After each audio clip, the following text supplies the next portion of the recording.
예비군 훈련 가는데 일당을 안 준다고요?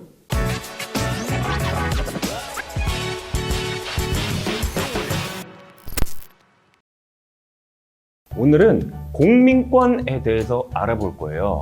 근로기준법 제10조는요, 사용자는 근로자가 근로시간 중에 선거권, 그 밖에 공민권 행사 또는 공의 직무를 집행하기 위하여 필요한 시간을 청구하면 거부하지 못한다 라고 규정을 해서 근로자가 공적 활동을 수행할 수 있는 시간을 보장하고 있습니다. 이 공민권은 법령이 국민에게 보장하고 있는 공민으로서 가지는 권리로 대통령과 국회의원 등에 대한 선거권 혹은 주민투표권 등을 의미합니다. 그리고 공의 직무란 법령에 규정된 직무로서 직무 자체가 공적인 성질을 가진 것인데요.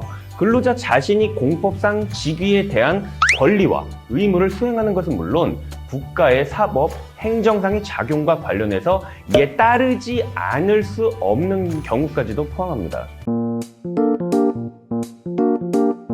근로자가 이 근로기준법 제10조에 따라서 공민권 행사에 필요한 시간을 청구하는 사안에서 실무상 쟁점이 되는 문제는 다음과 같아요. 첫 번째, 근로자가 공민권 행사 또는 공의 직무 수행을 위해서 필요한 시간을 청구하면 사용자는 이를 거부할 수 없지만 합리적, 재량적으로 판단해가지고 보장해주면 돼요. 둘째, 사용자는 이 공민권 행사에 지장이 없는 한도에서 근로자가 공민권 행사를 위해 청구한 시각을 변경할 수가 있습니다. 셋째, 그 시간에 대한 임금을 지급하지 않는 것이 원칙이긴 합니다. 그런데 이 공직선거법 제6조 제3항은요, 공무원, 학생 또는 다른 사람에게 고용된 자가 선거인 명부를 열람하거나 투표하기 위하여 필요한 시간은 보장되어야 하며 휴무 또는 휴업으로 보지 아니한다 라고 규정하고 있어서 맞아. 그리고 향토예비군 설치법과 민방위 기본법도 같은 취지의 규정을 두고 있거든요. 이를 근거로 해가지고 고용노동부의 행정 해석은요, 사용자는 그에 따라야 하고요.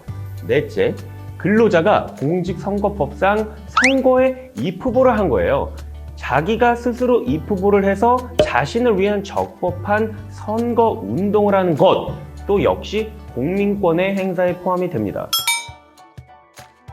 다섯째, 근로자가 공직선거법상 선거에서 당선이 된 거예요.